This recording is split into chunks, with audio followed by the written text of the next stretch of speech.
This I is know. Cat Mario. Do you see why his name is Mario? I He's mean, No. so cute.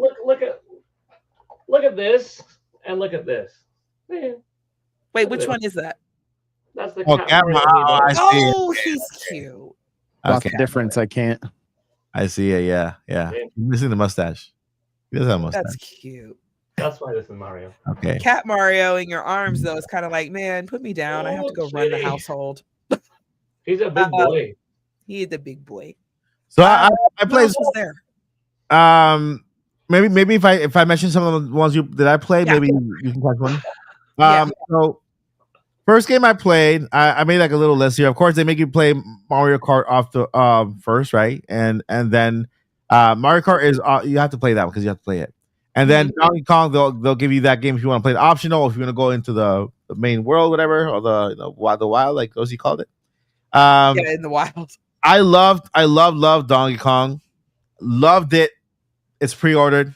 I did- love the sounds. I did like the sounds. They're very I satisfying. love, listen. When I was playing, I'm like, because I went nuts destroying everything. I just destroying the walls, everything, and just throwing stuff. And I went nuts. I was like, I want you to be able to see the next level. And so go through here and go through. So he let me through the entire area, but I was just having too much fun destroying everything, right? And that's what I'm gonna do when I get the game. I'm gonna go buck wild, just kind of because this is as much freedom Donkey Kong has ever had around him. So I wanted to see how it felt. Donkey Kong just going buck wild. It is Mario Odyssey. I gotta tell you that it is Mario Odyssey in Donkey Kong mode, right? Even The same team. yeah, even when you lose a life, it's like he loses coins at the end, just like Mario Odyssey. So it's kind of the same thing.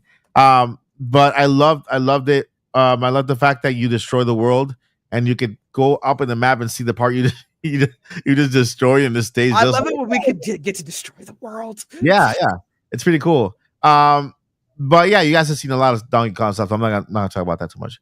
I played Civilization. Okay, I did, and I did enjoy it just because I like PC games. I've always liked Command and Conquer, which is like strategy and stuff like that, building. Back in the day, or world building, or those coaster games.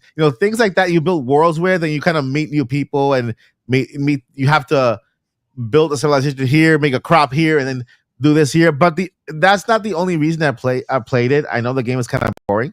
The only reason I played it is because that's like a PC game, right? And that's a real true game to test out those mouse capabilities for the Nintendo Switch 2. I'm like, what better game to test? Because that's probably why they were there. I'm like, what better game to test if this can compete with this? Oh, this is a crappy mouse. This is Apple's mouse. Crappy. This can compete with this. Then a game that is mostly, kind of, the audience is bigger on PC. And so I went there to try to use the mouse and everything. I have to admit, I like the mouse. I do. Ergonomically, my hands are kind of big. And so I wish that there were more area. I'm pretty sure there's going to be a depth. I think there are accessories now. Check out Jake Randall's. Yeah, he bought one that holds it and turns it into like an actual hand mouse. I pre-ordered that same mouse at GameStop when I went for my Switch, and they said they recommended, hey, you like the mouse? Hey, we have this accessory here if you want to buy it. That you can just kind of put the thing here. Oh yeah, I'll take it. And it's like one thing that I was noticing is that whenever I took the mouse here, there's a click here and everything here. This here, right, didn't have any purpose, but it was still functional, right? And so I ended up kind of hitting my finger with the joystick a lot and moving things that I didn't want to move, or the camera move. And as I see, like I want to go like this, and my hand automatically rests on top of because I'm used to doing this, right, with the Joy-Con.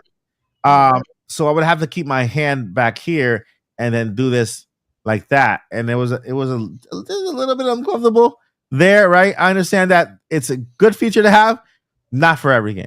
doesn't work that well for other game, or maybe the adapter will work better for it. It'll kind of protect that little thingy there. So that's just a tiny little con there. The fact that this goes from here, a mouse, to here, like playing like that, in it's insane. The change, all you gotta do is this mouse. That's it. right? You can use it on your jeans, on any surface, whatever. Oh, You know, and so the other game that I did play, which is the only game that you set down, and I'm probably sure that's why I played it because I need to sit down. My legs hurt. I said, It's the best. That's yeah. See, I'm not big into sports. But let me tell you something. I need to try it. What happened to you with Metroid and Mario Kart? no, the other one is it no, it wasn't Hades. Hey, what happened to you with Hades? Hades too. Happened to me with that game because the minute I sat down and I started going to the tutorial using both the both Joy-Cons as mouse like that, the feedback that I got felt like as I was actually like pushing a wheel, and then you feel like the tires, like the tires at the bottom of the thing, and it was like, oh my god, this is crazy. And I'm like, you kind of going like that, you feel the tires moving at the bottom of the Joy-Con, those little, the little tire teeth or whatever, can just kind of going there, and so it became so immersive. It just got me Nintendo Switch Sports vibe, right? Because you're playing like a Switch a basketball, and you're kind of moving like that, and then you're shooting, you do the shooting mode like that, and then you have to kind of go towards the other person. It takes a little bit for you to maneuver, because when you're moving to the left, you have to do the same thing as you do with the wheel with the mouse. One back, one forward, one front, or just use one to kind of turn the are we calling it a wheelchair? What are we calling it? Motorsport? It is a wheelchair, right? I just call it sports. It's still just sports. It's, that's why I'm not interested in it. So, but the game was crazy fun. I really enjoyed it, and then we got to play a match. And there was a point, right, where that they did it on purpose, but I'm glad they did, where we were just practicing, right? We didn't know we were practicing against each other. We were practicing against, I thought I was an NPC we were practicing against, right? Just doing this and everything, and everybody was having fun. All right, you guys practice. You done practicing? Yeah. No, okay. Now play with each other. Now it's you against you. Like, wait a minute. I was playing him the entire time, and he was playing me the entire time, and so it was like so much fun. And then we played a team versus team. We played basketball. It was incredibly fun. I think that game, out of any other game on the floor, did the best job out of showing at least the HD 2 HD, what is it called, the HD Rumble 2, is it? I think so. Out of the Joy-Con, like the best one, just because of how it really felt when you just dragged it. It felt like the tires of the wheel, so it did a really, really good job, and that one convinced me that I wanted to get that game. What other games did I get? I played here. Let's see here. I played. Yeah, so Civilization, it looks great. I did my pros and cons here before the video, but I'll just leave it at that one. Street Fighter, the pros and cons. Just list off games. Yeah, Street Fighter has no cons whatsoever. I just loved it. It looked incredible. I played super awesome. I like the it's only $59, and I love the costumes. I chose Ryu, and I gave him a different costume, and I like how the costume reacts, and insane. The guy let me win, but I have a question. You play with the Pro Controller, because that was the way to go. I played with the Pro Controller. I did the regular version, and I did like I didn't like the taking one. Yeah. I'll give it another chance when I take it at home, but it was like, dude, this is not for me. But the game itself is awesome value. I have a question. Is that a remake? Is that Street Fighter 6 is a remake, or did they just enhance the graphics? No, it's a new entry in the story of Street Fighter. Okay. It takes place finally the furthest along into the franchise. Yeah, finally, because it's never too far along. Because like 1, 2, 3, but then 4 and 5 take place in between 2 and 3. So then 6 finally progresses the story like after. Yeah. But Paul, to add to that, there was a feature, or there was a playing style where it counted your calories. So I'm guessing that when you do this, it's kind of counting it as you working out also, or you're going like this, and at the bottom she showed me, look, it'll keep track of how many calories you burn. It's like the shake weight. That's pretty cool. Yeah, yeah. It'll keep track. Love that. So it does. It has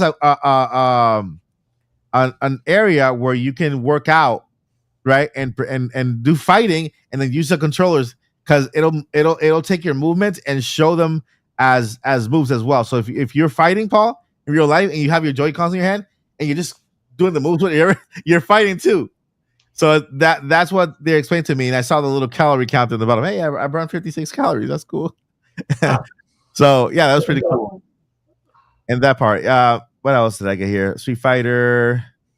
I call the Wheel of Fortune the wheel game. Oh, did either of you take the Joy-Con sideways to try the mouse controls in Metroid Prime 4?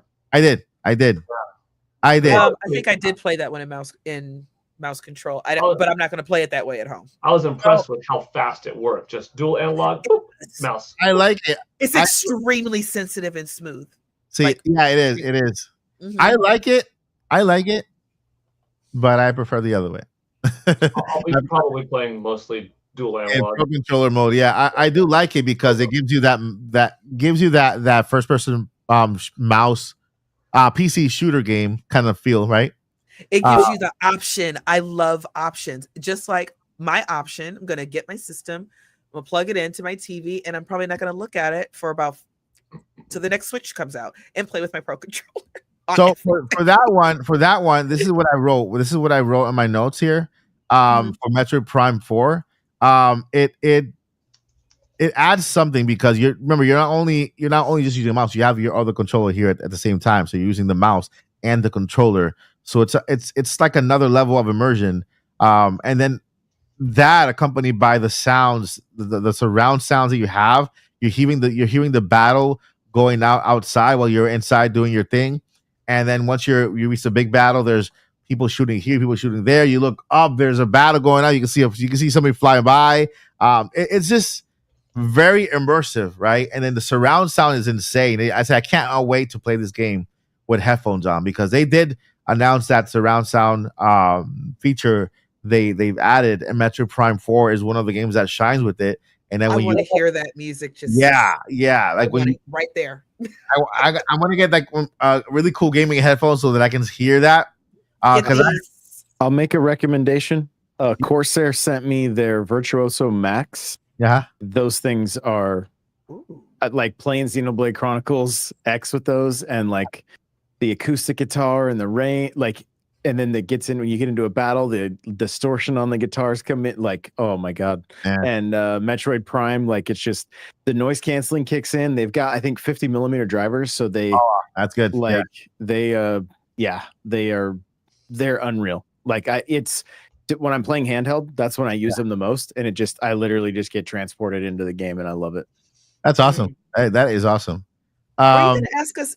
I thought you had another question about something earlier. Mike mentioned the same thing about Metroid, just how it it was the ads weren't really doing it for him, but then and was there like a specific moment that you're like, I'm sold? Yeah, the immersiveness of this trailer, because if you I'm playing Metroid Prime Remaster right now, right? And Metroid Prime what? Metroid Prime Remaster. Oh, that's the one on the Switch, right? Yeah, the one on the Switch. Okay. Yeah, and I'm trying to follow now. And I'm playing it, and I feel kind of lonely playing it because it's just there's you go into this world, right? There's the little levels, and you reach your place, you save, you go to another level. It's some puzzle solving. At least the beginning of this game, it's like you jump right into the action. The action is already going on, and you jump it into the action. And I haven't played 2 and 3 yet, so I might be just kind of based on Metroid Prime. But the visuals, the overall, the audio and what's happening, and the sound effects and the people out there, and you hear something going on over there, like the fighting going on. And who was the Decepticon dude? I have so many questions. So there's a Decepticon dude. Helix, right? Helix. No. You're thinking about Silex. I'm talking about the actual, literal Decepticon at the beginning. I don't remember if it's in the trailer, so I'm not gonna give too much more specific. I'll tell you after. But so yeah, I don't want to spoil it.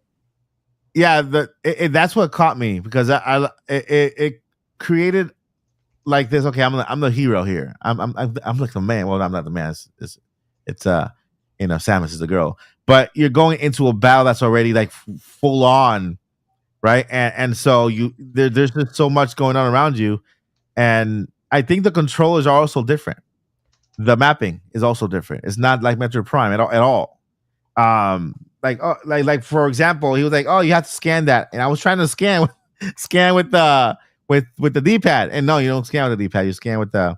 I think it's like, oh, press the X button. What? Yeah, the X and one of the L buttons. Yeah, so it was more like you can almost play in one hand with the mouse and then like this, you can scan on one hand and do this with the mouse and stuff like that, and then you kind of shoot. So there was a lot of differences with the mapping of the buttons. So for me also, it was the music and it was the whole how do we get here? Where are we? I started having too many questions, and I wanted to, and I admit in video games I enjoy beating up things and shooting things in video games. Okay, so yeah, I was like, okay, I really want to know like what's happening. That's what did it for me. I'm too curious. Now I got to go back to the start in NSO and play all of them. I asked, is this the beginning of the game? Because I wanted to know that if we have to go through a quieter stage or like a more toned down stage to get to this epic area where there's just so much going on that they need Silas. They need I forgot her name. Samus. They need Samus's help to intervene, right? And then of course they come in and this sergeant guy greets her and talks to her and everything like that, and it sends you on your mission, and it's all part of like, wow, that's so cool, right? Because in Metroid Prime, you arrive in your ship, and right when you arrive, there's nothing there. You just have to find out how to open the thing. You shoot something here to open the door. And so here, when you arrive, there's just so much going on already that kind of puts you, okay, it gets you hype. It gets you hype for the battle. I'm just gonna, you're ready to get in. And of course, the surround sound is insane. The graphics and a lot of other stuff. So I didn't catch a lot of footage of that because there's so much already online, right? But that's what got me. Although I've already been trying to get into Metroid, that's why I'm playing Metroid Prime right now. Yeah. And so this is just it's your first time with Metroid Prime. Mm-hmm. It's my first time with the 3D Metroid, because I played Metroid from NES. I played, but never played one. I see stuff and I hear Andres talk about it. Andres is like the biggest like Metroid fan. And I'm like, okay, like whatever. But then actually sitting down and playing it, now my curiosity's peaked. And Josie and Paul know they're working with me on this because I play games, but then I hear the story, and I accept it at the time that I'm playing. I put it down and I beat it and then move on. I don't think about it again, and so I don't stick to lore. And so Josie's helping me, right? And now I'm kind of sticking more to the lore of Zelda, although I played the NES Zelda, right? I played A Link to the Past, and I feel like I didn't play because I just played it, passed it, beat it, moved on, right? And so I don't consider myself a lore guy, right? That's okay. So if you I pick on you all the time, but that is okay. But the thing is that I understand that knowing lore just makes the game more fun, right? Kind of knowing the story. That's how it's easier to get attached to. That's how I got attached to Zelda. Yeah, because I'm like, not only the gameplay that fun, because you're more of a gameplay person. It's not that the story doesn't interest you. It's just that, oh, okay, this is cool for now, and then it's like a book. That was great. Close it up, move on. I do the same thing when I read a lot of time. So the biggest lore I know is, oh no, they kidnapped the princess. They kidnapped her again. We gotta get a power up and go rescue her. All right. Yeah, exactly. But that's where Nintendo thrives, though. They thrive on gameplay. But they do need help. But stories, like I said, Zelda, Metroid 2, when I play it, I'll have a better understanding. They would benefit even more because those games still cater to those of us who want story and gameplay. It'll cater to somebody who just wants story. It caters to people who just want gameplay. So I'm just like, let's do more. So yeah, that's kind of how I feel about that. Good tip, Boomini. Good tip. Really good tip. Make sure. Oh, yeah, good point. What it sounded like, though, with the way you described the opening of Metroid, it's like almost like a Halo experience. Okay. Yeah. Oh yeah. We played the part that was in the trailer, but I loved seeing what happened right before she landed. Ooh, you're right. And that's why I'm like, okay. And then the music comes and it's like the savior is here. I'll bow to the queen. Yes, Queen Samus. You're right. I will play your games. It is like Halo. It is like Halo because you're what's his name? Chief Commander, Commander Chief, Master Chief, Man, Commander Chief guy. Yeah. Yeah, he's entering a battle already that started, so he just kind of comes there and then, hey, I'm here, you know. And so that's what it felt like with Samus when she arrived and she came out of that ship. It felt so much more satisfying because, like, I'm here now. You can all just chill. And you got to remember, it's the way she stands up, you know, straight in that really awesome suit. I'm trying to make sure I keep it clean. You know, awesome suit, and you hear the music. It's the savior music. The savior's here. Yeah, I'm here now. But she's like, all right, y'all, I got this. I got this. So back to the lore of Halo is I need a weapon. That's a good thing. That's you might need that in a video game. I like that. Like, Samus can go, I need a weapon. Oh yeah, my arm is a weapon. That's not how women think. We just say, fine, I'll do it. And that's what Samus is doing. She said, fine, I'll do it. Yeah, but yeah, it did give me more Halo vibes. You know, I would say Battlefield. Okay. Call of Duty. Did it feel modern or did it feel dated? No, I felt futuristic. No. Like, did it feel like a modern shooter? Like it did. You know, how Halo Infinite and Call of Duty, all that stuff. Like, did it feel like it could stand toe to toe with those, at least campaign wise, obviously, because this isn't multiplayer, as far as we know. Yeah, the campaign felt like if I were starting a brand new campaign for Call of Duty or Halo, like it felt next level. Like the visuals, the mechanics, the sound, everything felt like it belongs on Xbox or PlayStation. Cool. Love that. Yep. Yeah. I think that's the best way to put it, actually. Like I think that's the best way to put it. Like I said earlier, if somebody had told me that was when I was playing Cyberpunk, that there was really a PlayStation hidden somewhere underneath, I would have believed them. I could not believe this is running on a Nintendo system. I'll be very honest with that. It was good. Metroid Prime. What else did I play there? Wheel of Fortune. I didn't see a Wheel of Fortune game. I'm talking about the wheelchair game. Oh, did you try out the camera with Super Mario Party Jamboree? I didn't go to any of the current Switch games. Yeah, I didn't play Jamboree. Yeah, I saw people having fun with that, but I just didn't want to go there. Camera was cool. Yeah, it wasn't a priority to play. Well, actually, no, I take that back. I did play. Well, it wasn't a priority, but I still did play a little bit of the Mario Party on day one because I wanted to play the what's that hockey puck thing that you play? Air hockey. Air hockey? Not air hockey. Well, like yeah, air hockey? Bumper. Is it the soccer thing where you have to turn the knobs? No, it's like at pucks when you like smack a disc into the other person's thing. I just forgot. Yeah, that's air hockey. That's air hockey. Air hockey. My brother had one. Played the air hockey game of Mario in the Mario Party. Yeah.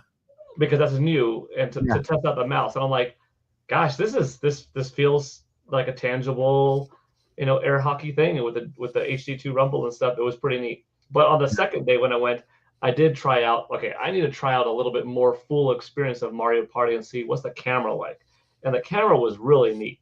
And it honed in. There was just one camera there, and it was splitting up the four of us playing and putting us on the screen. And I know, like, is that new technology? Well, it's new for Nintendo Switch. So the Nintendo Switch 2 is going to have new life breathed into it. And I think the camera piece for some will be a really good way to connect people together, like friends experiencing that couch co-op. Yeah. And maybe you think, yeah, but I could just FaceTime a friend. But there's always something else to it.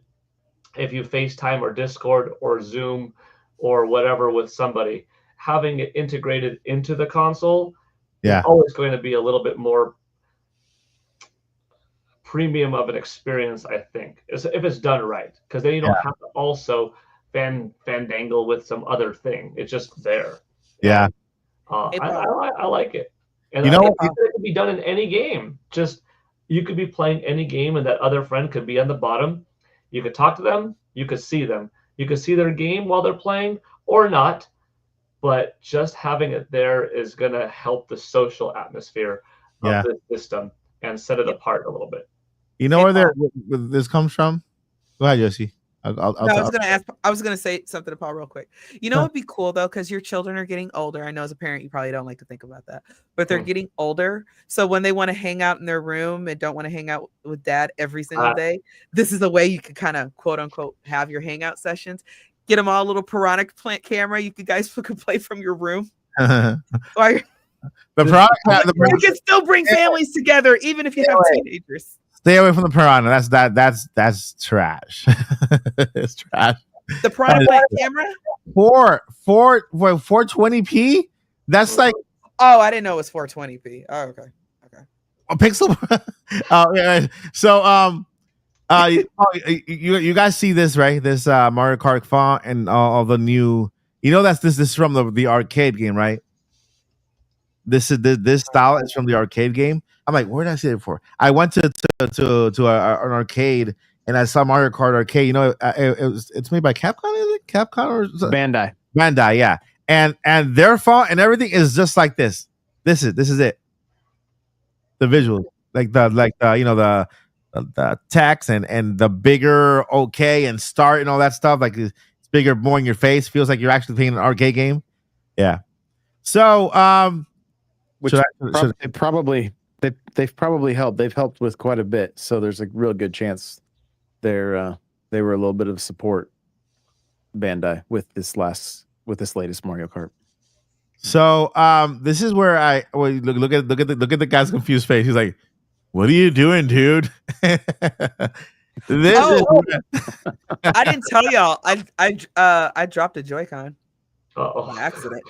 In the beginning stages, like where Mike is, where I was out there, I'm like, I just wanted to hold it, I just want to touch it. And she was showing me, as if I don't have a Switch one, she was showing me how to take the Joy-Cons on and off and everything. And I don't know how my hand slipped and I dropped one. And she's like, doesn't matter. And I'm like, okay, good. So Joy-Cons are probably drop on the floor proof. Yeah. All right. So let me see here. I already talked. Okay. The last game I played was the Yakuza game. I played the Yakuza game. It played well, looked great, good violence. What was it? I kicked people's butt, and it was a really cool kind of beat 'em up kind of thing. Everything looks really nice in the like the little Chinese. Is it Japanese or Chinese area? Is it Japanese? I think it's Japanese. It's like a Japanese. I think so. Because I believe Yakuza himself, I think that's all Japanese. It's Japanese, yes. It's Japanese? Okay. Okay. Well, the city looked incredible, beautiful, all colorful and everything like that, like at night. And, the graphics on the face, I'm guessing I went ahead and looked it up afterwards. Yeah, to say it's the same. It's not that they were aiming for extremely hyper realistic stuff, but it looks exactly the same as it did on the other game. But the game was good, I just wanted to see what the game was about. I didn't care about the graphics or anything because I just heard the game and I actually liked it and I want to play it and buy it, So I took that opportunity just to like Joycey kind of discover new games that I might not have been too interested about, but now they're on Switch 2. Supporting third-party support on Switch 2 is important because that'll bring other third-party developers in and say, hey, that game did well. My game can do good too. You know, so Mhm. yeah, I played. I think it was like 9 games total. Let's see here. Of course, I didn't do Breath of the Wild, Tears of the Kingdom. I didn't do Kirby. I didn't do Mario Party, Jamboree. And I played all those games, and I want to experience those games in the comfort of my own home with the updated visuals on my brand new 85-inch TV. I'm kidding. I don't have it's not 85. It's only 75. But Wow, such a difference. for me, it's a big difference. I need it. No, what I know, I'm teasing you. It's like, oh, it's not 85 inches. It's only 75 inches. Baby. Hey, Yeah, it makes the difference. It makes a difference. that's good. Yeah. So to me, the combination of the HT Rumble on the Joy-Cons and playing Joy-Con and mouse at the same time, that felt very, very cool. You know, combining the HT Rumble 2, combining the fact you're holding a Joy-Con in your hand, you have a mouse feature on the other hand, and then everything is going on before you. That was just like, to me, okay, this is what Joshi calls it, Gen 10, is it? It is Gen 10 gaming, you know? Because it's like you're combining the best of both worlds, handheld and mouse features, you know, into a game, which is super cool. I know that there's a one of the consoles already did this. What's it? The 8 one of those PC consoles. I forgot. They're really expensive. You can take a Joy-Con out, not a Joy-Con, one of those controllers out. They copied Nintendo in the fact you can. They're like you mean like a Steam Deck? It's like the it's one of the PC portables. Yeah, PC portables. I can't remember the name. But yeah, Switch is king right now. Like, is it the Asus one, or I'm not sure? I'd have to look it up. It's the one that is now coming to. That has a Steam version now. It has a Windows version. Steam version is coming later this year. What game? And it has a Steam version. A Steam version of the first Steam version of a console outside Steam Deck is coming later this year. Running Steam OS. And now Lenovo Legion Go. That it? Yeah, okay. Yeah. Not but one of the Lenovo ones have removable.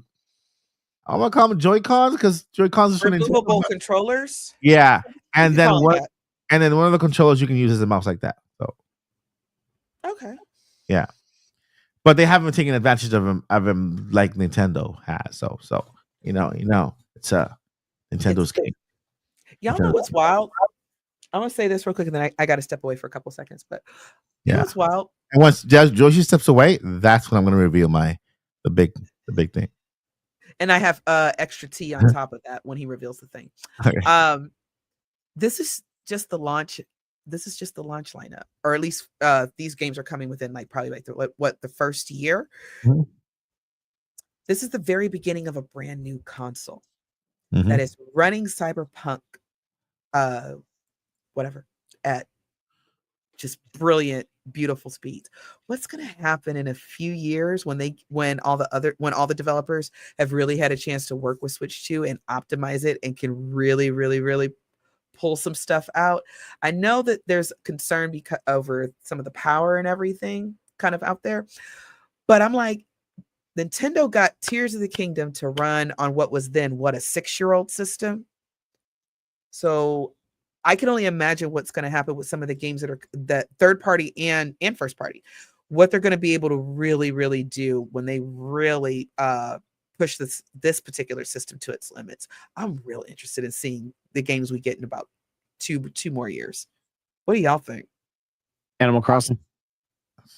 This isn't. I want Animal Crossing regardless. Regardless, we want Animal Crossing. Or are you talking third party? I'm sorry. Either way, because I think about so what if Nintendo does what they did last year? Because normally we only get like a Zelda game every 4 to 5 years, 4 years or so. And so what if they do the same thing? Switch was about every year, unless you're talking just a brand new one. Like I'm talking brand new.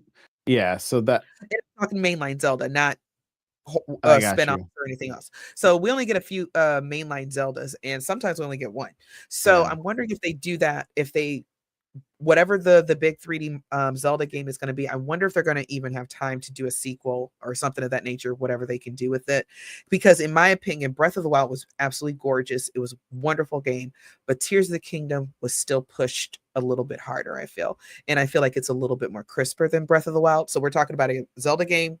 It was also made for Wii U. Zelda game, but at the beginning of the Switch year, and then one towards the end. And I do feel that there's a difference. So I can imagine what we're going to be looking at in probably another few years. That was my point, basically. Shout out to Venatus. Thank you. All right. Can you guys notice something there? I'm not gonna show it right now. I'm not gonna show it yet. is that super chat? But not just Yes, thank you so much, man. Thank you, 712 for the vibe. What's up, peeps? Just popping in, spread some good vibes. Man, the vibes are better than you're here. Thank you so much for your help and your assistance. Thank And you, Venatus. We love you.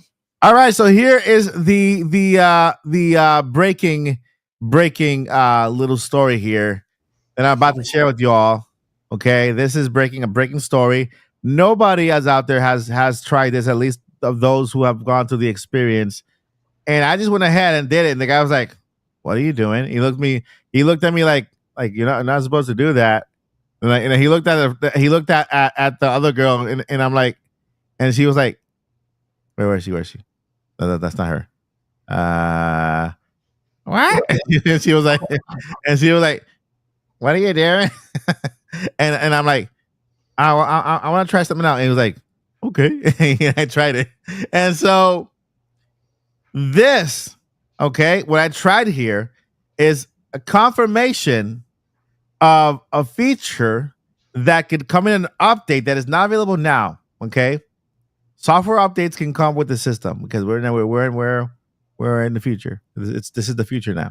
We get updates provided by our software in phones and stuff. And so what I wanted to try is this. Let me know if you guys could spot it. Let's see here. I've already done it there, but look what am I doing there?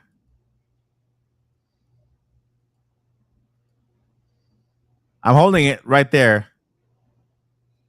Okay, let me see if I can get there's a certain what's happening there? Oh, you've got the Joy-Con on backwards. I got the Joy-Con on backwards. Okay. Then I switched it around. I'm like, okay, this is not the way it goes. I switched it around and I fixed it, and I switched the Joy-Cons. I flipped it around. I flipped it around so that the cartridge is on the bottom. The headphone jack is on the bottom. Okay. The USB-C port on top is now on the bottom. And on top is only the display out port. It went in perfectly. And it's like, did you know about? I didn't know I could do that. I'm like, does it work the same way? Yeah, it does. And it worked the same way, perfectly aligned. So, in theory, with the display out port on top, it could give you an accessory that you could add on top that could maybe be a second screen for Nintendo DS moving forward for NSO. And not for I'm not saying Nintendo's going to bring back the second screen. I'm saying it's going to be a little gimmick accessory that will work for the NSO, and they're probably going to sell it in a little red box, just like the Nintendo Game controller. So you can buy that second screen and add it like for $100, or maybe wait, tariffs, $200 on top of that. And so it worked. I flipped the screen. It's how they're going to bring back Labo. Labo and DS will be tied together. So, want to hear some tea on that, Mike? It's been flipped, and look at his reaction. You want to hear some tea on that, Mike? Have the headphones in the bottom. Right? And he wasn't saying that it wasn't that it happened that I did it. I'm like, because these are not employees from Nintendo. They were hired there. So everybody in the red shirt, except for about five to six people in the entire floor. They flew from Vancouver. Okay, you can tell because they're the ones out front leading the way. There are some software developers, software engineers who are the ones who I spoke to basically almost everybody on the floor.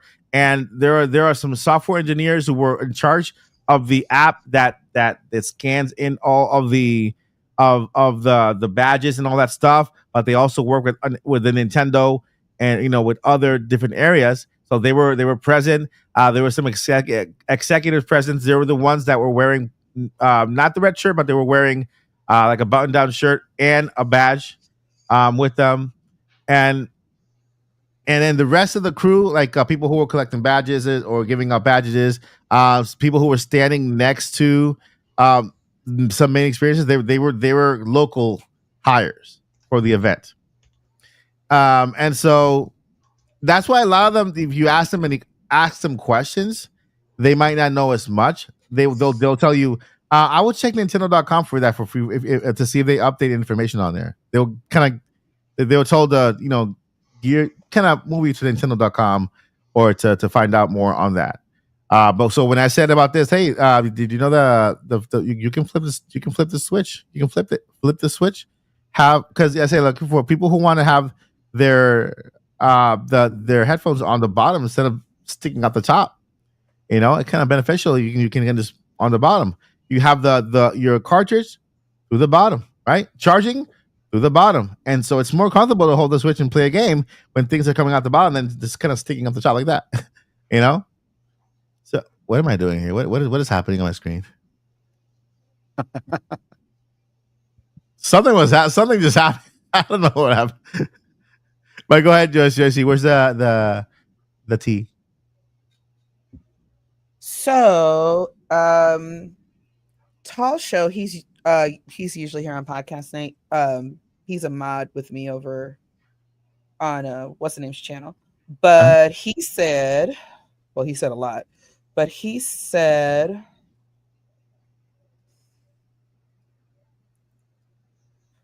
crap, he's like texted me like a few different times since then. Hold on. Nah.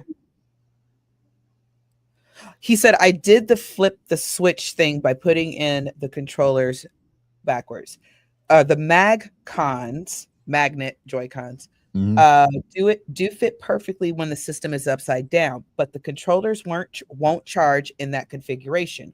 The rep there also told me I can attach them while the screen is facing away, but who the heck would want to do that? Well, you just answered that question, Mike.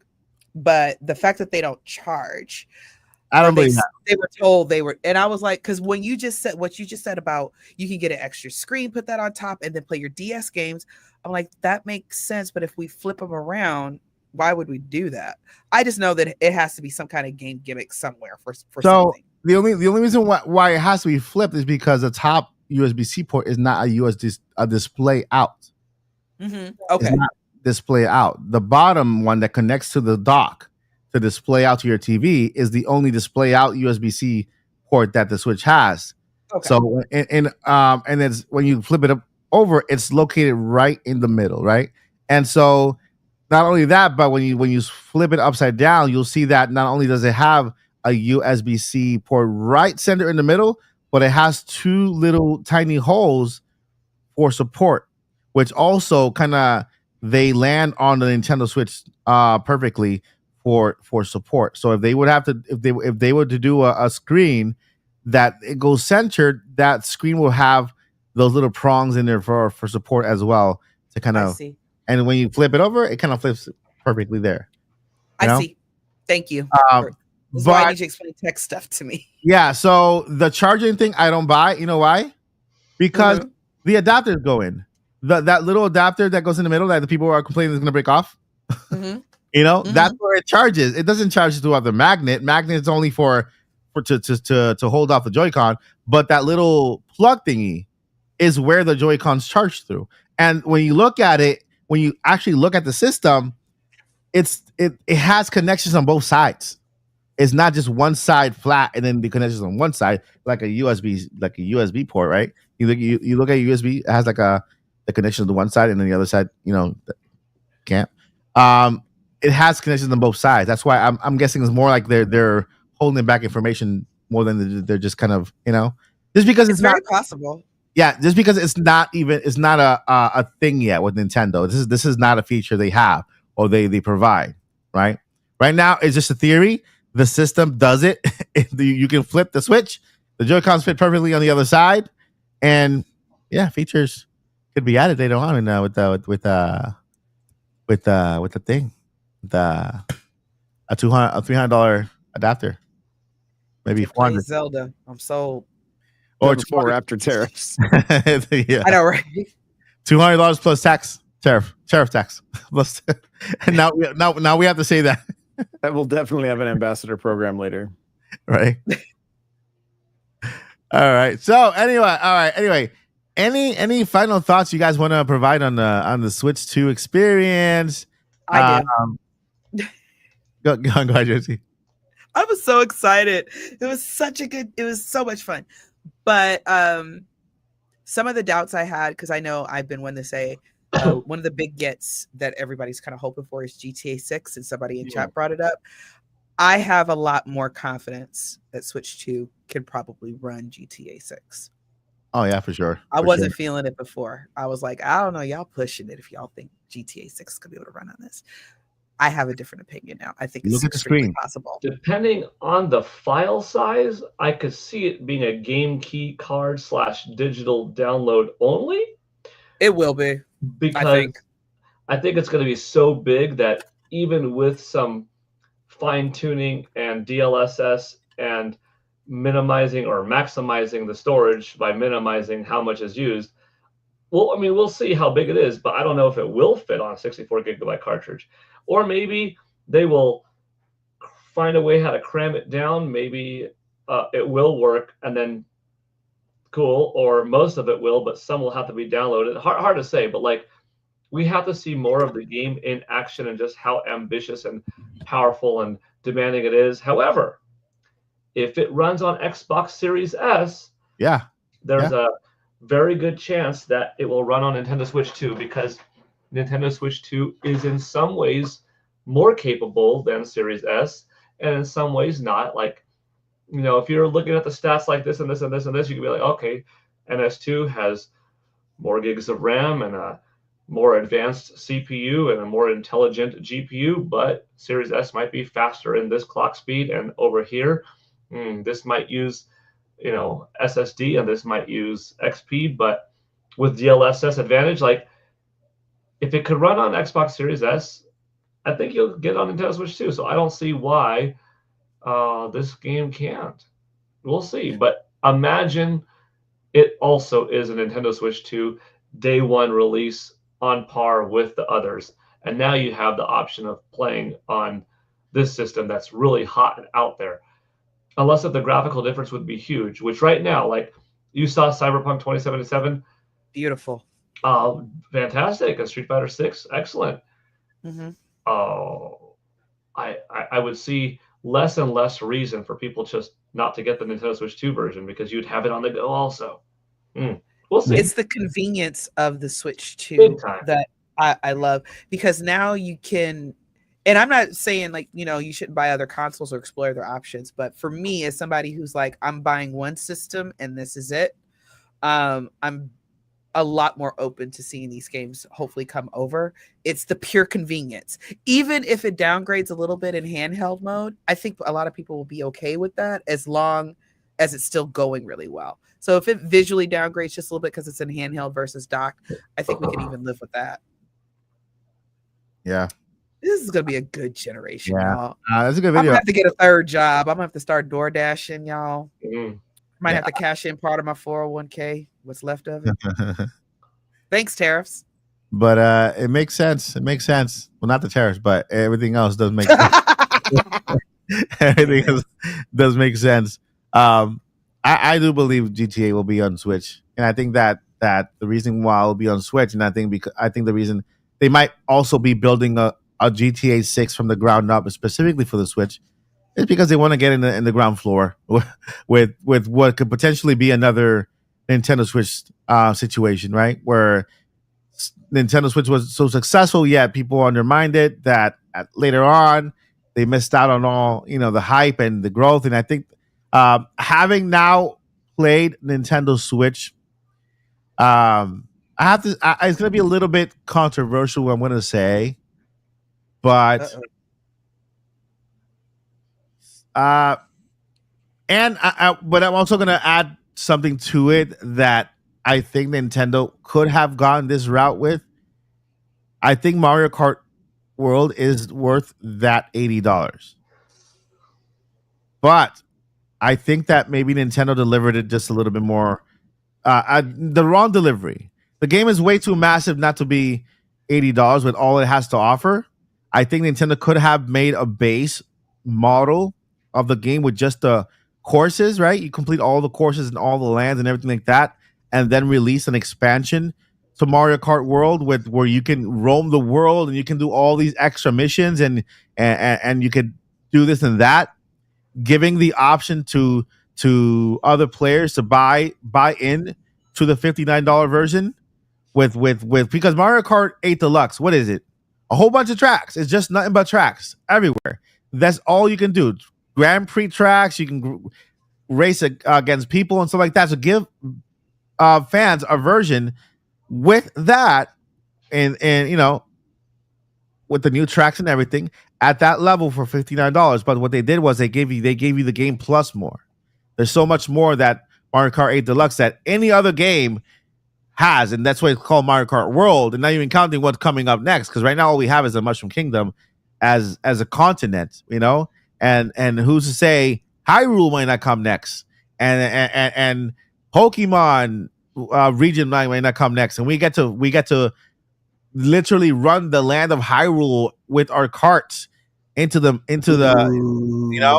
and Hyrule is this huge land where we find in one corner we find the Rito and the water tracks, and we find here in Death Mountain we can go up there with our cars and everything else. So there's so much for this game.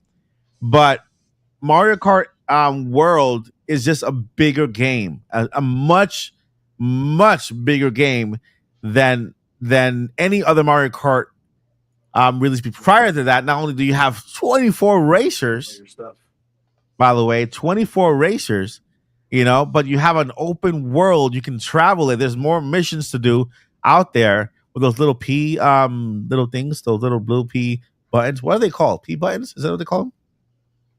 GL and GR? No, the little P buttons that you step on. Oh! I thought the controller. I was blanking. Yeah, the like the P wing. Is that P wing? Is that what you call it? I have no idea. In a regular Mario game, you step on the P and a whole bunch of coins. The P switch. Yeah. The P switch. I thought you were talking about an enemy. Yeah, the P switch. That's my bad. I thought you were talking about an enemy. That name is kind of finicky though. The P switch. So I'm like, so there's just there's a lot to this game. Now I want to point you guys to this image here, but believe it or not, it gets me emotional for one reason. Okay, this little image here, and I'm pretty sure you guys can see what I'm doing there. If you look at this image here, what am I doing there? Racing as Bowser. I am. Could only see a little bit of. You're looking at a portable for the first time. I am. I'm looking You're at what? Because it's big enough and bright enough of a screen. I see. Okay. I'm playing the game in portable Switch for the first time in my life. Wow. And that's why in that position there, I was crazy emotional. I was like, I'm looking at a screen for the very first time in portable mode and playing in portable mode without having to buy that extension of a big giant screen that I bought, those third-party ones. That's why I've been buying those, because I wanted the experience of having a Switch and literally switching from handheld, from dock to handheld and continue playing And I played Mario Kart in portable mode there. Not only that, but look at the screen. Look at the color. Look at how colorful it looks there. You know, it's this doesn't make it justice. Of course, you have to look at it in person. I'm convinced this is mini LED that we're looking at, and it's crazy. It's crazy. So the screen is amazing. It's huge. It feels great now that it's bigger. My hands are big, so the Joy-Cons don't feel as uncomfortable. And I'm pretty sure with those little accessories that we have around here, they're gonna feel great. Really cool thing is that. Go ahead. I was gonna say, you want to hear something funny? When you were talking about the mouse controls, because I have bigger hands too, but I also have nails, so my nail kept scraping the table. Yeah. So I think that's why we need a little adapter that GameStop sells, because it gives you more ergonomic, more place to rest like your an hand. actual mouse. Yeah. And so it Joy-Con into an actual mouse is what I'm. It leaves the buttons that you need exposed, right? Mm-hmm. And so I agree. The mouse feature is good, right? It's great, and I think Metroid, out of all of the games and Civilization, the games that I played there, took advantage of them the most. Oh, of course, and the Wheel of Fortune game. Wheel of Fortune. What's the game called again? Fire. Isn't it Dragon Drive? Fire Tires. Dragon. I thought it was Dragon Drive. What was it? Paul knows. Did you play Welcome Tour? That game was Dragon Drive, but did you play Welcome Tour? No, I didn't play Welcome Tour. No. That's one that I didn't get to. I mean, no, I saw it there, but nobody was playing Welcome Tour. I wish I did, just because I think Welcome Tour. I'm gonna get it. It's only $10. I'm gonna get it. You know. Hogwarts Legacy. I didn't play that either. I didn't play that one. I played Hogwarts Legacy. I didn't play it.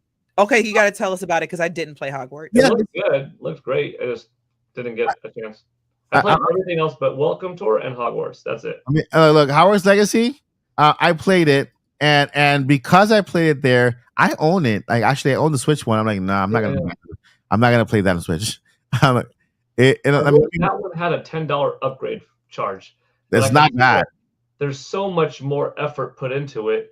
But it would be cool if it was like a $10 or even a $20 upgrade fee. But no.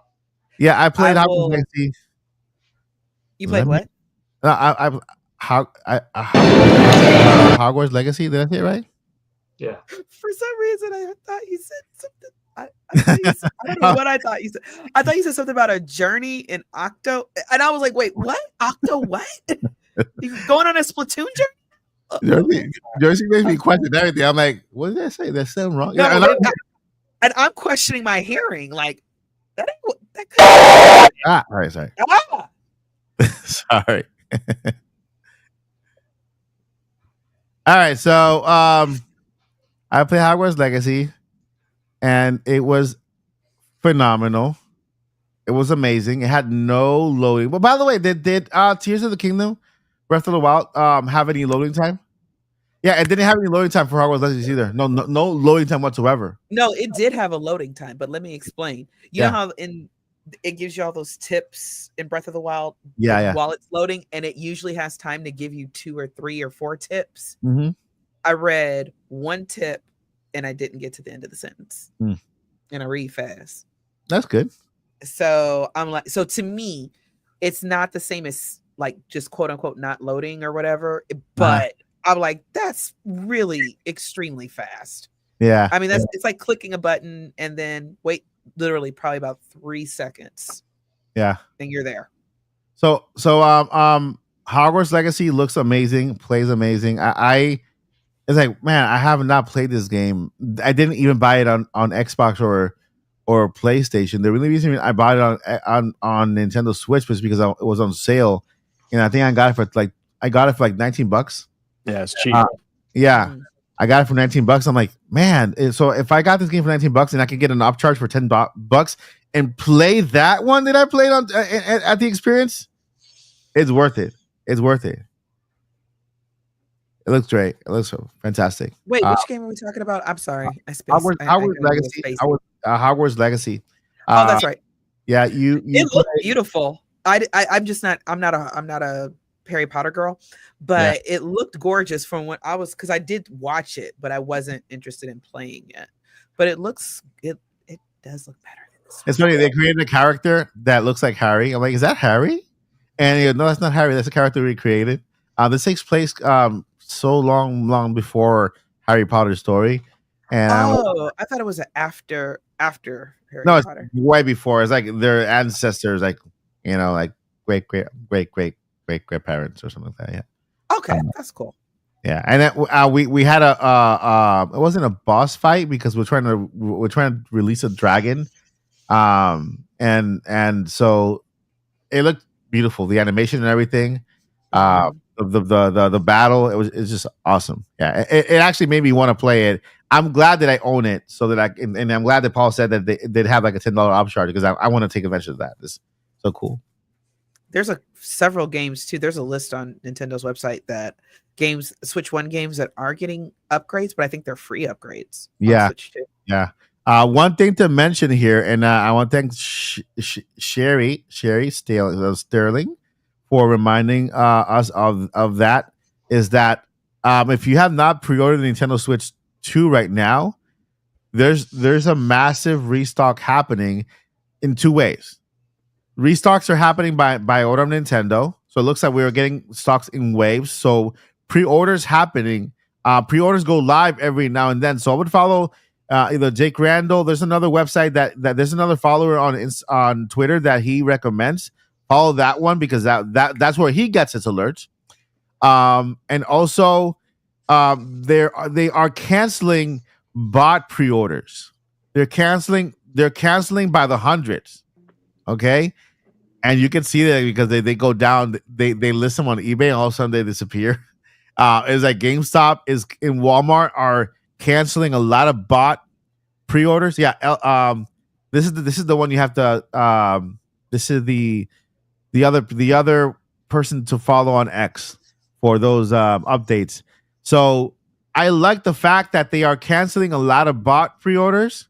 They're canceling anybody who's purchased more than one in a single shop. So, one of the suggestions that I did during the pre-order live watch when we did them, and thankfully we got I'm guessing we got almost more than 500 people to pre-order through the live stream, which is pretty cool. We had like a 900 here. Is that don't add don't add two Switches to your cart, even if you want to.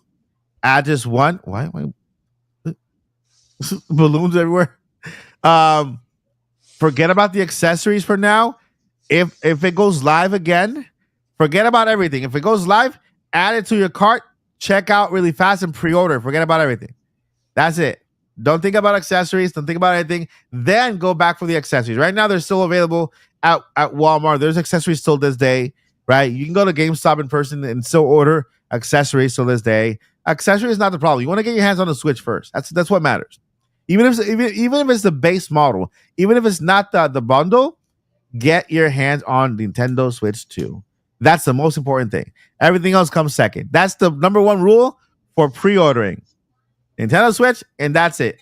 Then once you have your email confirmation, then take your time to go shopping for accessories and pre-order your games and extra stuff. I've had a lot of people in the chat saying, "Hey, I went and added all the accessories and I added this game and this game to my Nintendo Switch pre-order, and it's giving me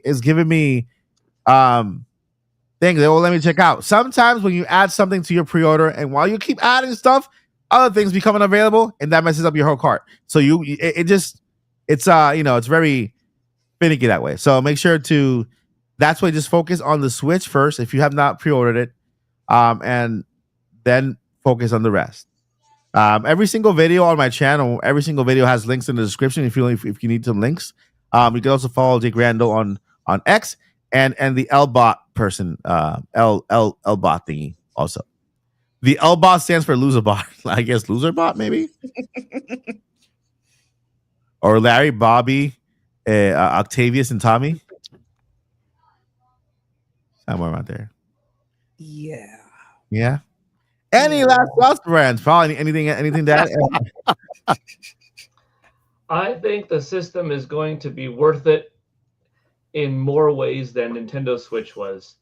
Yeah. Every past generation since the Super NES, if you wanted to experience all of what Nintendo had to offer, you had to buy a home console and a portable console, and that was it. So if you value and appreciate Nintendo IP enough, if you didn't get both, you were missing out on Metroid Prime or Metroid Fusion. You were missing out on Pokemon or Super Mario 64. You were missing out on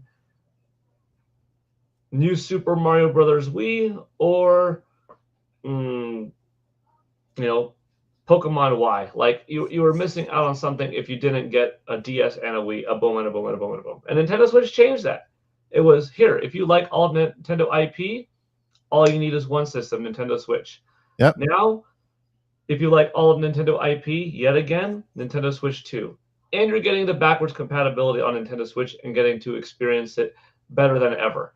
And not that Nintendo Switch didn't have third parties, but now you will have even more third parties and even higher visual fidelity. It's going to be worth it. I think it's going to be an amazing console. I think it's going to be an amazing generation. And I can't wait to see surprise titles from Nintendo from their past, which I think they will bring back.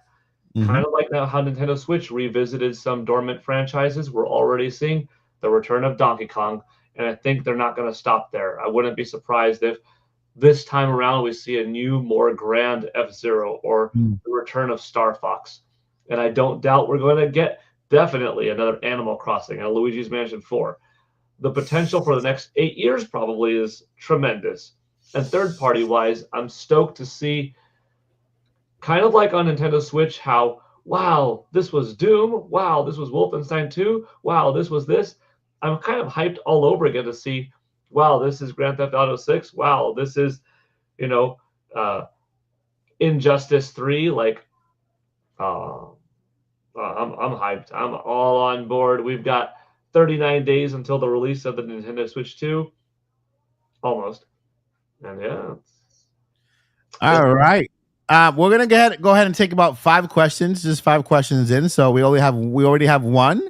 The next 4 questions coming in could be switched to related, could be numbers for Paul Gill, Force Network numbers. It could be N64 Josh from Mario Kart and Metroid or anything related to road computer. I was like, anything to road mics or headphones. I don't know. Anything you can ask anything. And Joyce, if you want to ask Joyce anything related to Zelda, Bayonetta, and or if she has any rants, soapboxes, or the shade, all that stuff. Yeah, I really need to get like an actual box and write soapbox on it. For real. So every time I start pontificating, take a little box and it's like, it's time for this. No, I want to get a box to actually stand on. If I'm going to be that dramatic where I need to do it that way, then I'm just going to get on the box itself. We just see kneecaps. We know we know you're on your soapbox when it's just kneecaps. Boo Mini with the 5. Thank you, Boo Mini, so much. You are amazing. We appreciate you. Did any of you happen to see Aonuma wandering around at the Nintendo Experience? Or if so, did you ask him when OOT remake will be released? I happened to. No, I didn't see him. I thought I saw Mirage, but it wasn't him. It was just other reasons why Mike should let Joycey do his travel planning, because you don't know what I saw when I was there. Woo, that's a teaser. I never said it was a Numa, but I never said who it was either. He was by Yakuza. I know, right? That's where a Numa was, but who I saw, I'll tell y'all later. I talked to Bill Trinan. He was cool. I mean, I haven't seen him in person since 2019, so it was a little while because we just don't have E3s anymore. He's the new vice president, right? Of Nintendo of America. Is he gonna take over Bowser? Right now, nobody's gonna take over Bowser with that last name. I think Doug is going to have that role for quite some time. Doug is yeah. When he was chosen for the job, I was like, Charlie Shabetta or Doug Bowser, I think would be great to fill in Reggie Fils-Aimé, and Doug ended up getting it, and I was like, Yeah. I like him a lot. But haven't played Nintendo Switch 2 now. Oh, question. I have to say, Ocarina of Time remake is. I feel like it's more likely than ever that we're gonna get it before we get the big next Nintendo Switch Zelda game. I think Ocarina of Time remake could be a thing. So to answer your question, Boomini. So anybody else want to put in on the thing? We didn't see Anuma. I saw him at Universal Studios Orlando in a video, and so that's another thing. Joycey and Mike, Yes, is sir. this the first console you played before it came out, like at an event or something? For me, yes. Or Mike, did you play Switch at E3? I didn't play Switch. No, I think Switch wasn't at E3 before. Never mind. It came out in March. E3 was June. Yeah. I don't remember. I think this is the first. This is the first event that I go through Nintendo to play a console before it's out. Yeah. That's awesome. I literally signed up on a whim because I was I'm like, happy you both went. they're gonna pick some kind of influencer. They're gonna pick somebody like Paul. No, they picked a lot of just regular folks, and I so appreciated that. Yeah, you're gonna see. I interview a couple of them, and you're gonna see who they pick, which is awesome. I saw families there with all the kids, and I saw like a full family of 4 get out their codes out. It's like they picked. I mean, it was just awesome to see that family, a couple of families, not just one, a couple of them, with their kids just all excited to play Switch 2. An entire family dressed in Animal Crossing. I'm like, I didn't get that. Why did you get a picture? I didn't get it because I feel like I didn't want to, I didn't want to. I would have. I mean, ask for permission, of course, especially if the kids are there. But I would have at least asked the parents, like, "Can I please have a picture of you to showcase?" The dad had the Tom Nook like button down. The mom had the Isabel shirt, and the kids were like maybe like Timmy and Tommy with the, So it was like it was awesome. Overload. Yeah. Can I say something? Speaking of cute, I had my I didn't have any emotional moments except on my last round right before I left. Yeah. And I was playing Breath of the Wild and just, gushing over 4K Sidon. And this little boy couldn't have been more than about 5 was next to me. And he was playing Tears of the Kingdom. And he's just, and I was like, I remember being that age and how I felt when the screen opened in Zelda 1. You go into the little cave and the old man says, it's dangerous to go alone. Take this. And I was like, the baby's learning Zelda. I'm so happy. And I, with that good feeling, my 10 minutes were over and then I had to go because I had to drive home. So yeah, that was my little sweet moment. I love seeing that because I was like, I remember when I got into Zelda. That's awesome. Ace. And I don't know who that kid was. I don't, but I was like, Ace father. Because he was with his dad, and his dad was just standing there looking proud too. And I'm like, Ace father. I'm thinking about your question because I know this is my first event, but it's not the first console I play before it comes out. So I think of what it was. What console came out in the early 2000s? GameCube. Yeah. Kobe Bryant Courtside was on it, right? Yep. Yep. I played it because I used to work at a hotel that did conventions, and Nintendo was there, and they had set up little areas for demos, and I played. I think it was Super Mario Sunshine and Kobe Bryant Courtside on GameCube. I think I mentioned this in the podcast like a while back. So before GameCube came out, November 2001, you played it some months before or something like that. Yeah. They were having an event. They're here at Disney actually. It's called the Swan and Dolphin Hotel, and they have their major thing is their big convention hotel. A lot of people coming there. Like I tasted sun chips before they came out too. Yeah. So yeah, they were there. They brought a whole bunch of boxes, but everybody was like tuxedos and everything for a big presentation. And we have this brand new chip is all grain and whatever, blah blah blah. And since we were the ones who setting up the conventions, right?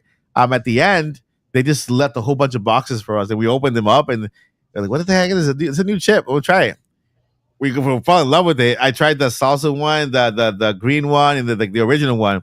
And so the chip had not come out yet. I took some home. Like, what is this? Oh, it's a new chip that's coming out. It's going to come out. Some chips. We loved it ever since. That's cool. Yeah. So that's how it has nothing to do with the Nintendo Switch, but yeah. All right, we got 3 questions in. I'm gonna get one more question because you guys have no questions to ask. So I'll just take one more question, and then we can go ahead and put this podcast to pasture. Take it back to the barn and put it down. Back of the, That's dark, bro.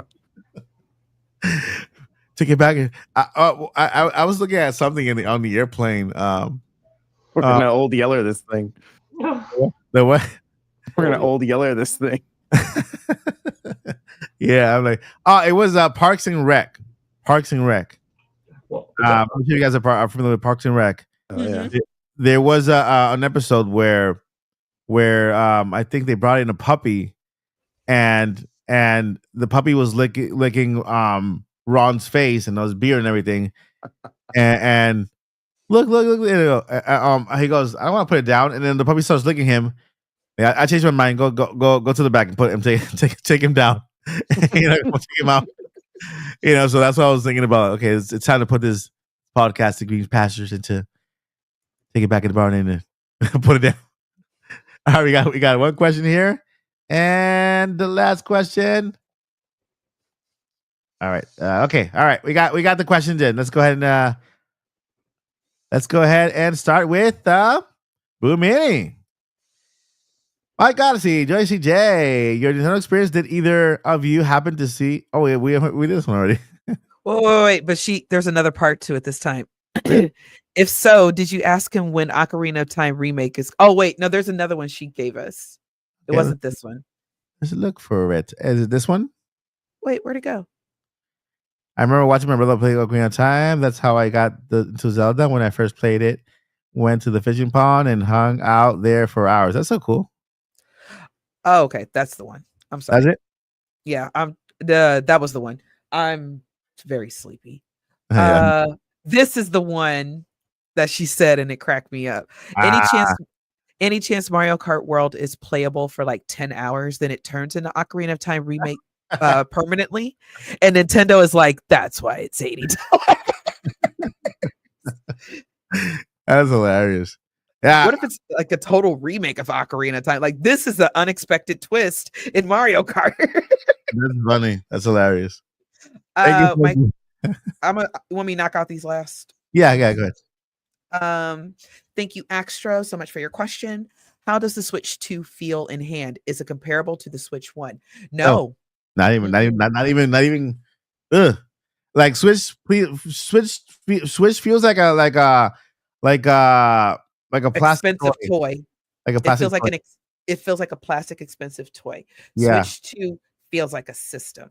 It Premium. feels premium. Like your phone is kind of smooth. I don't know what the material, metallic-y, whatever. Yeah. It kind of feels like that. It feels good. It feels good. It is a little bit heavier, but it feels good. It's like a plasticky phone compared to the newest iPhone, premium wise. So, and thank you, Red Dragon 72Q, for your question.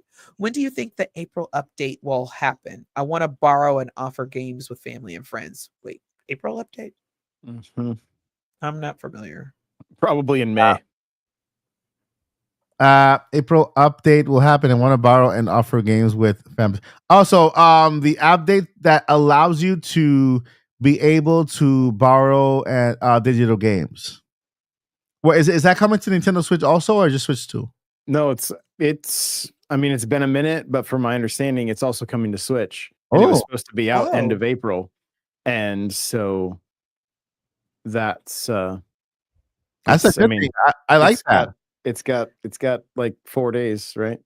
Yeah, 4 or 5 days. So I like that. So yeah, hopefully soon. That's so cool. I can just. So I would assume by when next Wednesday, because I think that's the 30th. I think. So yeah, by next Wednesday. So yeah. And I think There's a staff member in the chat from the event, Mike. Yeah, there you go. Here we go. This is the man that made it all work right here, Matt. Shout out to Matt. Thank you, Matt, for your assistance during the presentation. Literally, you have no idea how much you helped me throughout the entire event, because that was too much, and it was way above and beyond what you did for me in the event. So I appreciate you so much. Thank you for making the event special for me. So, I mean, and not only for me, but for everybody who was there, right? So on behalf of the Topic Podcast, on behalf of everyone in the chat, thank you. You are awesome. You're amazing. We love you. You're great. Thank you. Actually, you know what? You're gonna be an honorary mod. Let me go ahead and switch your credentials to mod. Give you some moderation. Thank you so much, Matt. You rock. Yeah. All right. A couple more questions. Trusty Fly, thank you so much. Will third party bring triple A's day one? That we're not sure. I think it's going to depend on the game. There's certain games that are launching very, very quickly. Forgive me, I'm horrible with dates. The guys are much better with that. So I believe what you're really asking is new third party games that are coming out that haven't been released yet. Are those going to come day one? We don't know yet. I would imagine as more developers, especially the big ones, get their hands on what are they called, the little dev kits and things like that, and they figure out more how to play with and optimize the system. Yeah. Hopefully that's what they'll do, and they'll actually do that, because a lot of games could have run much better on Switch 1 if they had proper optimization. So I'm hoping in the future, yes. I don't know if we're going to see that though in the first year, so we'll see. Madden, I believe, is dropping day and date. Yeah, day one. Yeah.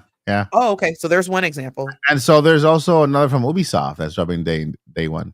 Can't really say right now because they're gonna knock me off their program. But yeah, there's another one from Ubisoft. Day one. Did they not announce that? Nope. But it's coming. Okay, so we're just gonna pretend that Ubisoft. We're well, he didn't tell us anything important. I didn't say anything. What's an NDA? Ubisoft. We do have an NDA section in our Discord, if you want to put it there. Yeah, okay, I'll do it. No, we don't. Yeah, Wink. Oh, yeah, no, we don't. Yeah, no, we don't. Mac Time 1984, thank you so much for your question, and I love your profile pic. What is the one game you would like to see get full remakes on Switch 2? Do I have to say it again, y'all? Final Fantasy 9. Ooh, good one. What am I going to say, chat? Ocarina of Time. Nope. Oh, A Link to the Past. The other one. Twilight Princess. Twilight Princess remade from the ground up. Legend of Zelda toilet paper. Right? I'm not paying $80 for toilet paper, Mike. It's bad enough I have to pay for $25. Does it have to be $80? It doesn't have to be $80. Mainline Zelda 3D mainline Zelda is going to be $80. $80. Oh, man, come on. Dude. Mainline. I'm surprised. I think the only reason Metroid Prime 4 is not $80 is because it was made for Switch 2. Or Switch 1. I'm sorry, Switch 1. So if we get a Metroid Prime something else in this same gen, it's going to be built for Switch 2, which means it's going to be $80. If it's a mainline game and it's one of Nintendo's darlings, it's going to be $80. 3D Mario, it's going to be $80. So but that's okay because the other games are 70, so it's all Donkey good. Kong's the redheaded stepchild. I can't get into Donkey Kong for a couple of reasons, but it's not a bad game, and what I played looked out. I loved it, man. I loved it. If you like destruction and just breaking everything, is awesome.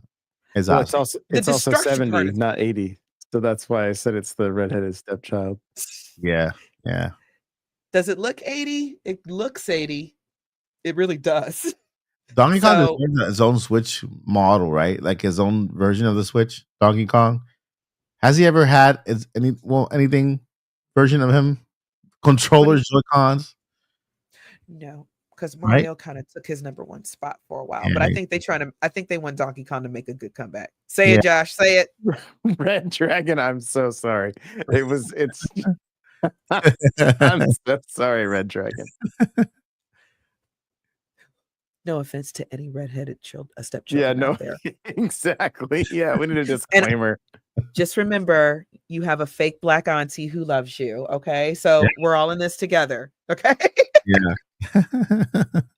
I think we only have a couple more, and guys, I know we gotta go. We are exhausted. Oh, shout out to Rust Be It Kid. They have become a YouTube member. Awesome. Welcome to the Odyssey Rust Belt Kid. You are awesome. Appreciate it. Enjoy all the little perks that we have here. And Jacob Anderson, last question, guys. Thank you so much. You really think new Mario game and new Animal Crossing for real in development behind the scenes, Mike? Yeah, no, for real. I believe it. Yeah. If they do not come out, I quit Nintendo. I quit the channel. You know what? I quit this controller right here. As delicious as it is, looks it's a beautiful thing. It's coming out, guys. It's coming out. There's no way. What did Mario Odyssey make, or how much did it sell? Like 15 million? Oh yeah. Trust me, Mario. The Mario game is gonna be bigger than the Donkey Kong game and then Mario Kart. It'll be bigger than Mario Kart World. Because if they actually make a Super Mario World remake, but bigger than Mario Kart World, can you imagine? That could be it. And what if they take what if they have like a secret level? Because Mario games are like excellent for that, and they have like what's my favorite Mario on NES? It's 3D. No. Yes, with Mario World. Super Mario World. Yeah. I get all the 3Ds and all the ones mixed up. So yeah. By the way, 29.5 million to answer your question. Super Mario Odyssey. Yeah. Thank you. Yeah. Okay, I was way off. So yeah. It's double of what you said. It's totally. So what I love about that, I have this vision in my mind that I want there to be a secret level, and I want there to be a Super NES level from Super Mario World, but it's all modernized, but it's very, very, very same level. And I want that to be a lost level somewhere that we just have to find randomly. Listen. Imagine. I want that. Like Paul was saying, imagine a Super Mario World remake, bigger than Mario Kart World, and then have the star level. It blasts you up, into space, like Mario Galaxy. Okay, and up there, that's where you get the star levels in up there, and then up there you also see, is it Rosalina there? Ooh, right, Rosalina. Am I saying it right? Rosalina. Mario Galaxy, right? The queen lady. She. Oh no, or is that Pauline? No, it's Rosalina. Pauline is the other girl. Wait a minute, who's the mayor of New Donk City? Pauline. That's Pauline. Yeah. Okay, I'm sorry. Pauline's the one I like. I stand Pauline. Yeah, there's Pauline. That she's not a favorite character yet, but they should make her right. They should make her one. I just love her because I think she's more faithful than Peach. She's a Mario. She's a Mario story. Party. Right, she's in Mario Party, right? As a playable character. She's more faithful than Peach, and she's a freaking mayor. Wait, are you telling me I got beef with Peach? Is she? Wait, Pauline was Mario's girlfriend. I honestly don't know in the Mario lore. She was the first princess, or the first, girlfriend from Donkey Kong. Oh, okay. Yeah, that's why. And remember that that I think it was Korean artwork shows a baby Pauline hanging on the back of Donkey Kong in Donkey Kong Bonanza. Okay. A baby Pauline. How did she get small again? Oh, maybe that's Mario and Pauline's baby. Or a prequel. It could be. Maybe that Donkey Kong is Cranky Kong. I don't know. The Lord, they can just retcon everything. So I wonder what happened. Where did it go wrong? I want to sit down Mario and Pauline just to have a face-to-face talk. See what happened. They seem to interact fine in Super Mario Odyssey. They do, right? They do. He went and got her purse for her. Her purse was on top of a building, and we had to go get her purse. And Princess Peach did reject Mario at the end. which was okay. It's the fact that she didn't say thank you. That's what made me mad. You can reject whoever you want. Nobody's entitled to date you. But yes, I'm going this deep with it, Josh. But she did not say thank you. You ungrateful little girl. You stay up here on this moon then. Yeah, I said it. And that's why I like Pauline better. There. Yeah. I want, and get Landon on here so we can debate about it. Plus, Pauline is Puerto Rican, I heard somewhere. I'm kidding. I was gonna say I don't think they have a specific race. I'm just talking. We are tired, y'all. He flew all day yesterday. I drove all day yesterday. I had to clean out the car and everything. I had to eat all those sugary snacks. Oh darn. Yeah, we got dating advice going on. Look, I'm just saying. If I just want a chat real quick. Last question. This is from me. I know we tired, y'all, but hold on. But seriously, if you just went all around the world and then you leave the world to go to the moon to save your girl or your friend, and she don't say thank you, she for the streets, bruh. Leave it. Just leave her where she was. Leave her where she at. She don't love you. She don't love you. Mm-mm. Yeah. Don't worry about who kills. Ignore what Uncle Dr. Phil said to Uncle Phil. that's Fresh Prince of Bel-Air. No, Uncle Phil would agree with me. Uncle Phil said the right thing. Dr. Phil was the wrong thing. Dr. Phil, let me not say nothing. But all I'm saying is, if she can't even say thank you, that's not a person. If that person can't say thank you after you've put yourself out for them, that's not a person you want in your life as a friend, partner, anything. So let's end this one. Boo Minis brought up a good topic here. I was telling Super Mario World is so good. That's the game that demands a remake and make it bigger than Super Mario Kart World and the game for Switch 2. I'm babbling now. What if Odyssey 2 utilizes 16-bit instead of 8-bit? You do know that you brought up another good point here, because there has never been a sequel, unless it was an NES, to a Mario game besides the Wii, because Wii was like Mario Galaxy 1, Mario Galaxy 2 on a single system. Now that we have a Nintendo Switch, but this is also a Switch, are we getting a Mario Odyssey 2, or are we getting a brand new Mario? Because whenever they release the same Mario on a single system, like a sequel on a system, then are we getting the sequel to the game too? Like Mario Odyssey 2 on Nintendo Switch 2, sequel to the Mario Galaxy 1 on Nintendo Switch 1. I feel like a lot of people lean to that theory, and I'm like, I don't disagree. The only thing I wonder about is the sales numbers. Like 30 million copies of Odyssey means Odyssey 2 is a lot of brand recognition. Yep. Or, not that Mario isn't, right? I mean, obviously it's gonna do well no matter what. But I do wonder if I have kind of thought that like there might be more iterations on Switch 2 because of it being Switch 2. I've just kind of leaned that way a little bit, like, with an Odyssey 2 and Luigi's Mansion is going to be 4 anyway, so that's not the best. But I mean, are they going to do New Horizons 2 when the Animal Crossing comes out? Or are they going to like change the name altogether? Probably not add a number would be my guess, but New Worlds, who knows? But I think to play on the Mario Kart World thing, Mario Odyssey Worlds. Everything's getting world. Super Smash Brothers Ultimate Worlds. Everything can be worlds. You know what? That could, Mike, you actually might be onto something. That could be a theme. But then that could be a Switch 2 theme. So anything that's brand new could have a open world. I think you might be onto something. Yeah. I was going to try to compare it to Kirby and Metroid, but I'm like, those are technically Switch 1 games. Yeah. So if we get another major Nintendo game and it has another world in it, Then we can start playing guessing games of what the next Zelda is going to be called. Legend of Zelda Worlds. That's it. That's it. Worlds. It's like, what world? All of them. We are so tired, y'all. Y'all ready to go?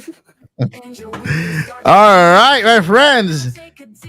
That's going to do it for today's podcast. We love you all. Thank you for being here. Before we let you go, we got to introduce the All-Star cast joining us today for this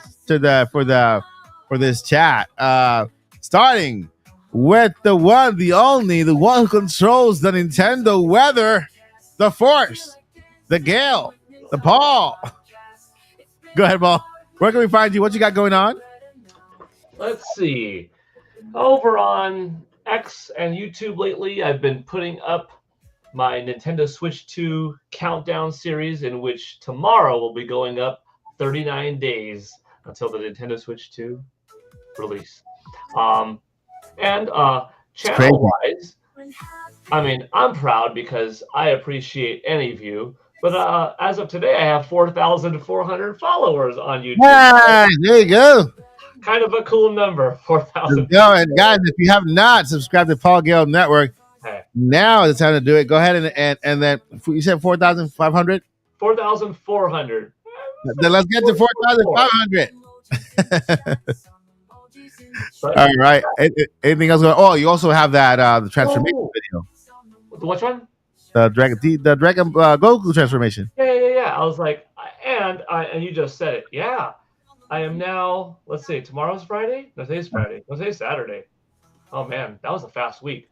I am now 8 days into my physical transformation journey of going Ultra Instinct after a 12-week or 11-week, I don't know how many weeks I'm going to do it. Hardcore diet, hardcore exercise, totally focused on it. And I'm starting to see a little bit of a change in 8 days. It's going to take longer, though. But, like, this video will come out right when I hit 42. Okay. That's what I'm thinking. So it's going to be a pretty big amount of years difference from being 28 to 42. Can I pull it off again? Can I look better? It's just a goal. It's a silly little goal, but yeah. You gotta share what your diet is. You know, for the rest of us who are like, right now I'm Kirby. I don't want to be Kirby. I want to be, I don't want to be Majin Buu, like the Big Boo. Mm-hmm. I want to be like the last version of Boo. No, not the round Boo, but the other Boo. So we'll talk behind the scenes, Paul. We'll talk. Yeah. And then over to the one with the shades, Zelda's mama, Joycey. Switch to Jay. Because why not? I am DJ Joycey J on Twitter. I will never call it anything else but Twitter, because any other name is dumb. Or Twitter. Or Twitter, if we can, speak properly. But seriously, guys, it's been such a blast. Switch to hype train all this time. So just glad to experience it, and thank you guys for letting me just share it with you. Like I said, please follow me on Twitter at DJ Joycey. I don't post a lot or anything like that, but if you have a Zelda question, I'm your girl. Awesome. Thank you so much, Joycey. And of course, wait, let me hide this. I was about to call you Boo Mini because it's hiding your name. And let's go over to N64 Josh. Don't be it's more than 64 bits there, so don't be deceived. It's in 4K resolution. What's up, Josh? There you go. Yeah, guys, you can find me anywhere and everywhere at N64 Josh. Streaming Mario Kart as often as I can on YouTube and TikTok. And so also doing the Nintendo Powercast, which is I try to get a daily episode out, just kind of depends. I've been going live more in the evenings too on YouTube, doing like mostly just chat focused podcasts, which have been really fun. So if you guys like that kind of stuff, make sure to tune in. Usually around earlier in the week, around like 9:30 Eastern. Later in the week, around like 10:30 Eastern. So that is awesome. Thank you so much, Josh. And guys, if you love the Topics podcast every single Friday, today's Saturday, We had to do it Saturday because of the experience. But if you love Nintopics podcast every single Friday, we'll be back next Friday. Please, please, please go over to all these amazing co-hosts right here. Subscribe to their channels, follow them on social media, support the entire cast so we can all grow together and just become a big giant family, right?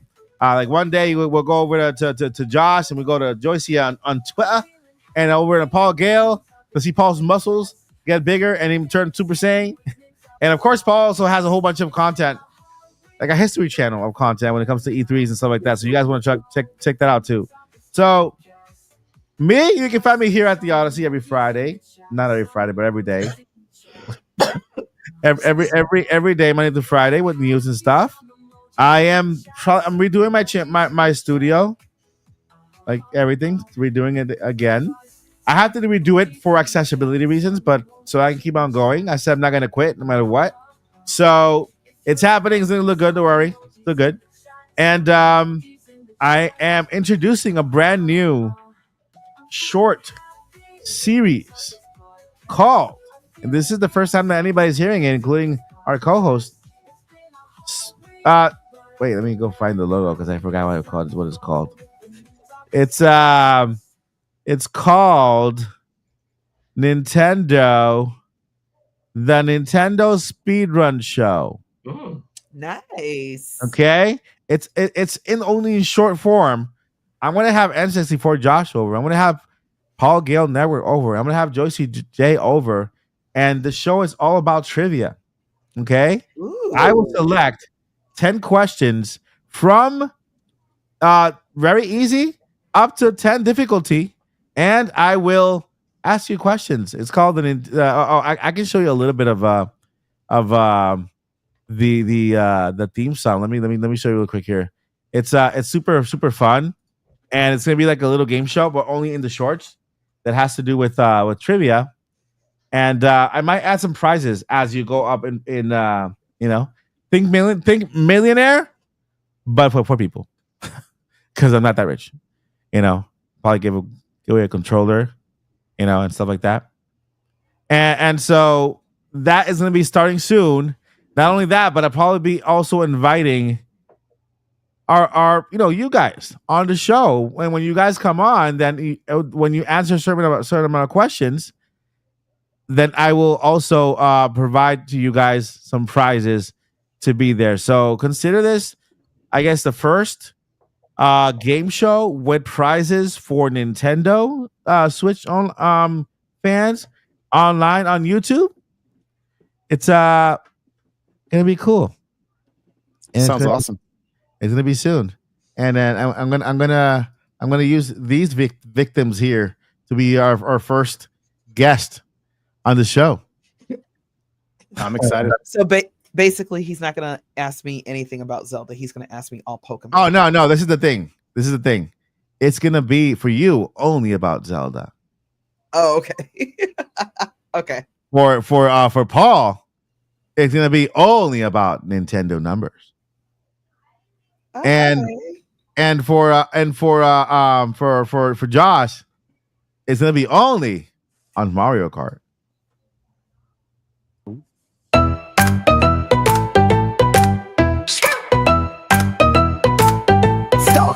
So you think you're a Nintendo fan? Answer quick if you think you can. Race the clock with trivia fun. It's the Nintendo Speed Run. So there you go. That is our theme song for the Nintendo Speed Run, coming soon to a channel near you. Who will be my first victim? You have to subscribe, tune in for our first episode. All right, friend, that is going to do it for the Nintendo Podcast. Thank you guys so much for watching. You guys are amazing. We'll see you next Friday. But before we let you go, we got two things we got to let you know. Number one, what is it, Paul? Never give up. Don't do it, Paul. Paul, don't give up, Paul. You can do it.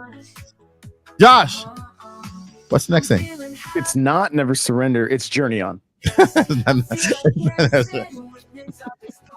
I knew you wasn't Never Surrender. Journey On, right, Jason? Yeah, journey on and do good things, y'all. Love yourself, love others. Take love yourself and love others. I like that. I'm gonna add it. I'm gonna add it to the. I'm gonna add it to the saying and not pay Joycey any royalties whatsoever. That's fair. All right, take care, guys. Good night, guys.